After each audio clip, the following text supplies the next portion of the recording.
our country. And don't let some of these politicians go around saying, because I'm telling you, these countries are calling us up, kissing my ass. They are dying to make a deal. Please, sir, make a deal. I'll do anything, sir. Amerika Serikat dan China kini saling bunuh dengan saling serang tarif impor secara gila-gilaan. Dalam perkembangan terbaru, Amerika Serikat menerapkan tarif ke barang-barang China sebesar 145%. Tak mau kalah, negeri Xi Jinping kembali melakukan manuver signifikan dalam menanggapi perang tarif dengan Amerika Serikat dengan menaikkan tarif atas impor Amerika Serikat menjadi 125%.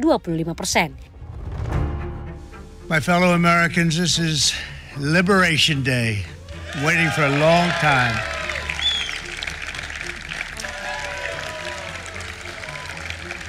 Thank you. Thanks. So, if you look at that, China, first row, China, 67%. That's tariffs charged to the USA, including currency manipulation. 我想美方的所作所为，没有体现出想要认真对话的意愿。美方如果真的想谈，就应该拿出平等、尊重、互惠的态度。如果美方置两国和国际社会的利益于不顾，执意打关税战、贸易战，中方必将奉陪到底。Informasi terbaru, Presiden Amerika Serikat Donald Trump menegaskan tidak ada pengecualian tarif yang diumumkan dan bahwa produk elektronik akan tetap dikenakan tarif yang ada. Pernyataan tersebut menyusul adanya isu barang elektronik akan terbebas dari tarif Trump. Sementara itu, China merupakan negara manufaktur terbesar di dunia dan memproduksi jauh lebih banyak daripada penggunaan dalam negeri. Negeri tirai bambu tersebut sudah mengalami surplus perdagangan hampir 1 triliun dolar Amerika Serikat. Hal ini berarti negara ini mengekspor lebih banyak daripada mengimpor. Adapun risikonya apabila barang-barang tidak dapat masuk ke Amerika Serikat, perusahaan-perusahaan China dapat mengalihkan pasarnya ke negara lain. Hal ini dapat merugikan produsen di negara-negara yang menjadi sasarannya, bahkan dapat memicu pemutusan hubungan kerja. Dalam daftar negara yang terkena dampak kebijakan ini, Indonesia menempati urutan ke-8 dengan tarif yang dikenakan mencapai 32%. Jumlah ini tergolong tinggi dibandingkan dengan banyak negara lain dan berpotensi menekan daya saing produk ekspor Indonesia di pasar Amerika. Negara lain seperti Malaysia, Kamboja, Vietnam, dan Thailand juga mengalami kenaikan tarif masing-masing sebesar 24%, 49%, 46%, dan 36%. Menteri Keuangan Sri Mulyani dengan gamblang bahkan menyebut bahwa tarif resiprokal atau tarif timbal balik yang dikenakan Presiden Amerika Serikat kepada sejumlah negara sulit dipahami. Menurutnya, Trump sudah tidak lagi menggunakan ilmu ekonomi dalam mengambil keputusan dan lebih bertujuan untuk menutup defisit dengan mitra dagangnya. Bagi Trump, yang terpenting adalah mengurangi ketergantungan impor dari negara lain. Amerika terhadap Kanada, terhadap Meksiko, negara yang tergabung dalam NAFTA, ini pun juga yang dibidani oleh Amerika Serikat sekarang ini diabandon dan menjadi persaingan yang tidak ada lagi definisi kawan atau lawan. Inilah dunia yang kita hadapi. Kebijakan tarif Amerika menjadikan risiko ketidakpastian yang luar biasa. Kalau kita lihat timelinenya selama satu episode 1 Februari hingga April ini dalam 2 bulan telah mengubah lanskap perekonomian global. Pada saat Presiden Trump tanggal 1 April mengeluarkan executive order untuk mengatakan Kanada diberikan tarif 10% dan untuk energinya 25%, Meksiko diberikan tarif 25% dan Tiongkok 10%, itu telah mengubah seluruh tatanan perkawanan yang tadinya dianggap taken for granted itu akan terus berjalan. Sejalan dengan waktu muncul kemudian retaliasi atau respons dan ancaman tambahan untuk produk tertentu seperti baja dan aluminium. Kemudian muncul executive order yang baru tanggal 4 Maret persis sebulan yang lalu untuk menambah untuk Tiongkok 20% dan Kanada melakukan retaliasi. Timeline ini menggambarkan hanya dalam waktu 1 bulan.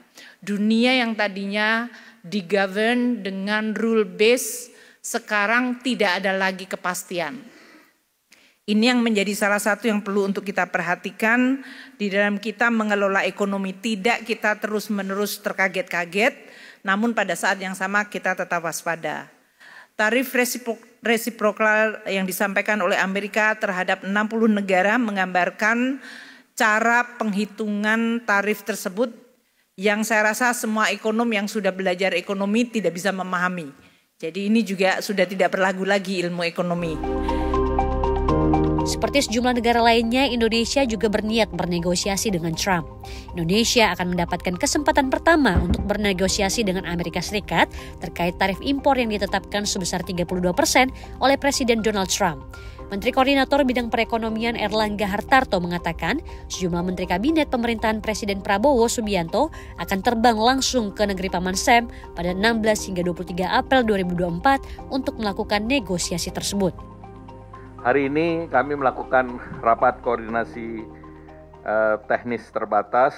Ini kaitannya dengan posisi Indonesia terhadap tarif yang dikenakan oleh pemerintah Amerika Serikat. Dan terkait dengan itu, pada tanggal 16 sampai 23 nanti beberapa menteri yang ditugaskan oleh Pak Presiden dan juga hadir di sini Ketua OJK, sehingga kami akan bertemu dengan USTR, dengan Sekretaris Commerce, dengan Menteri Sekretaris State, dan juga Sekretari Treasury. Kami sudah mempersiapkan non-paper yang relatif lengkap, baik itu yang terkait dengan tarif, terkait dengan non-trade measures atau non-tarif barrier, dan juga terkait dengan investasi, dan juga secara resiprokal apa yang Indonesia minta di dalam kerjasama beyond perdagangan, jadi trade, investment, dan juga di sektor keuangan. Oleh karena itu Ketua OJK juga hadir, jadi seluruh isu kita akan jawab. Dan juga rencana daripada Indonesia untuk mengkompensasikan delta daripada ekspor dan import yang besarannya 18 sampai 19 miliar dolar. Nah, oleh karena itu secara teknis sudah dipersiapkan komoditasnya, dan secara teknis juga Indonesia juga akan ada selain mengundang investasi Amerika di Indonesia juga akan ada perusahaan yang akan invest di Amerika. Dari dalam negeri, sejumlah produk ekspor Indonesia seperti tekstil, garmen, alas kaki, dan minyak sawit diperkirakan akan terkena dampak dari kebijakan ini, terkhusus industri tekstil Indonesia yang dikhawatirkan kian merosot. Sektor padat karya Indonesia menjadi sektor yang paling terdampak dengan adanya penerapan tarif oleh Trump. Industri tekstil tercatat mempekerjakan sekitar 3,98 juta orang pada 2025. Dalam acara sarasehan bersama Presiden Prabowo Subianto, Ketua Asosiasi Pertekstilan Indonesia atau API, Jamie Kartiwa mengatakan banyak anggotanya yang menerima surat penundaan produksi dari mitra karena mengantisipasi penurunan permintaan hanya selang 2 hari dari pengumuman tarif oleh Trump. Kebijakan tarif yang diberlakukan oleh Amerika Serikat telah memberikan dampak yang nyata terhadap industri TPT Indonesia. Hanya dalam 2 hari setelah pengumuman kebijakan resiprokal tarif, anggota kami menerima email dan surat dari brand yang meminta hold produksi dan pengiriman, dan adanya juga permintaan diskon 15%.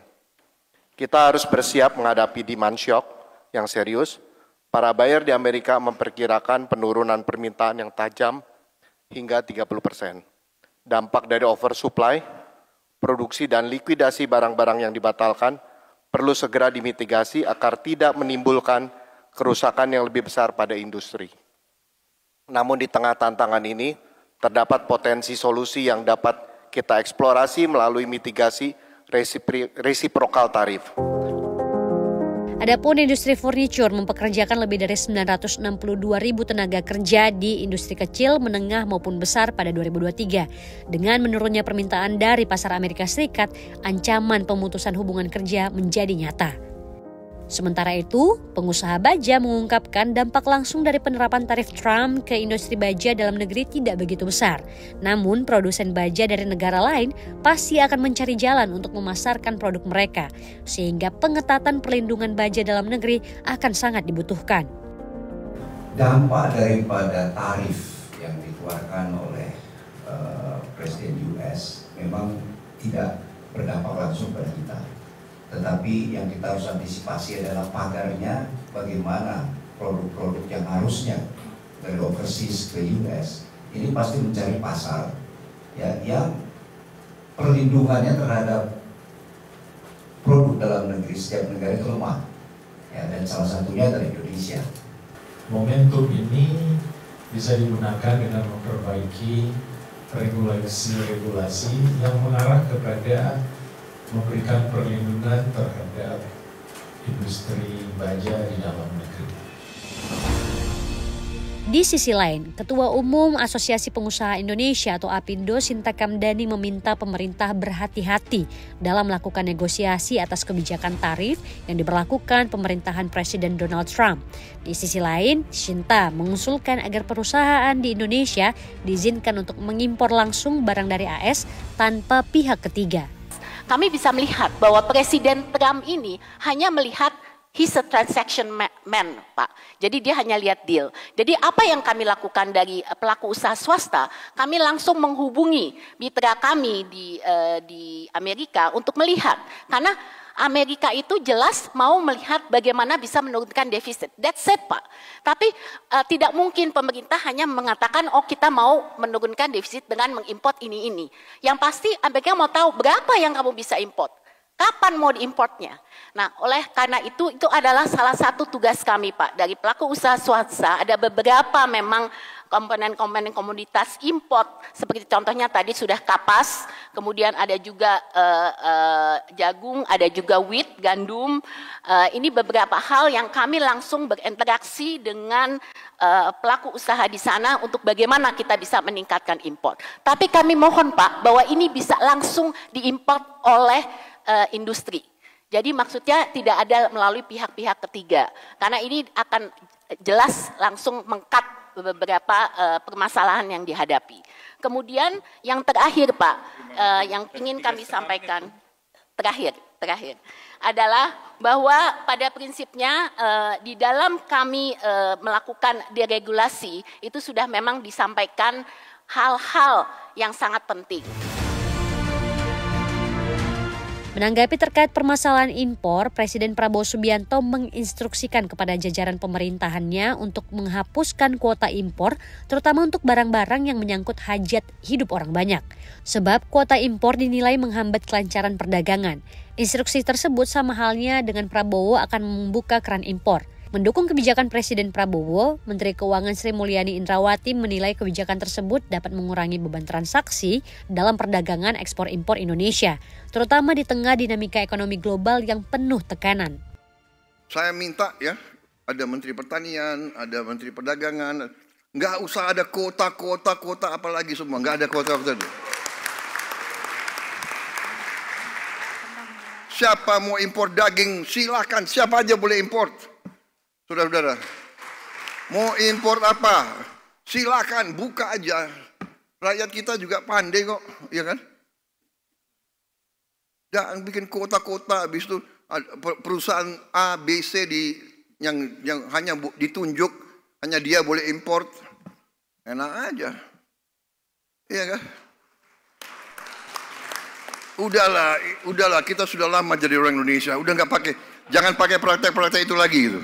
Ya. Penghapusan kuota impor dan peraturan teknis ini disampaikan oleh Bapak Presiden. Ini akan sangat membantu karena kuota itu tidak memberikan penerimaan negara, menambah beban transaksi dan menimbulkan ketidaktransparan. Kalau ini dihapus akan sangat menentukan banget perbaikan dari sisi import ekspor Indonesia. Penyediaan perizinan dan tata niaga impor akan disederhanakan berbasiskan IT dan data. Juga pergeseran dari pengawasan border menjadi post border dengan National Logistic ekosistem di mana semua transaksi logistik ada di dalam digital teknologi, maka ini akan menurunkan waktu dan biaya logistik.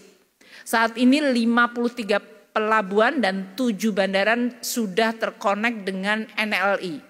Sehingga seluruh transaksi itu semuanya digital dan jauh lebih cepat dan pasti. Kita juga mengimplementasikan HICO X-ray. Dengan demikian petugas bea cukai tidak perlu harus melihat, membongkar, karena kita sudah bisa lihat setiap kontainer tanpa adanya intervensi dari petugas. Kita juga akan melakukan harmonisasi kebijakan dan administrasi perpajakan dan kepabeanan untuk aktivitas impor dan ekspor. Meski membuka keran impor untuk memangkas beban transaksi, pelaku usaha industri menilai pemerintah perlu mengatur tata niaga impor dengan tepat agar tidak membebani industri lokal. Gabungan Pengusaha Ekspor Indonesia atau GPEI menilai jika impor bahan baku ikut dibuka lebar dan membanjiri pasar lokal, maka akan membunuh perusahaan dalam negeri yang menjadikan pasar domestik sebagai andalan di tengah guncangan global. Di dalamnya juga ada terkait dengan tekstil, terkait dengan perikanan dan lain sebagainya. Karena sebetulnya kita berharap apa yang terjadi di lapangan tidak kontraproduktif dengan apa yang Bapak Presiden sampaikan. Nah, karena ini kalau tidak ini akan jadi kontraproduktif. Bapak Presiden menginginkan ekspor kita meningkat, pertumbuhan ekonomi di 2029 8%, tapi di bawah banyak sekali hambatan-hambatan yang terjadi. Nah, inilah yang sebetulnya kita ingin hambatan-hambatan itu pemerintah bisa concern untuk melepas, termasuk pelepasan atau impor yang tidak terbatas yang Pak Presiden katakan supaya impor, tapi kan pasti bukan sembarang impor, pasti akan ada aturannya gitu loh. Rasanya mustahil memang untuk menyenangkan semua pihak dalam menghadapi tarif Trump. Namun, pemerintah perlu tetap menjaga titik keseimbangan agar bisa menumbuhkan ekspor Indonesia tanpa mematikan industri dalam negeri. CNBC Indonesia, Beyond Business.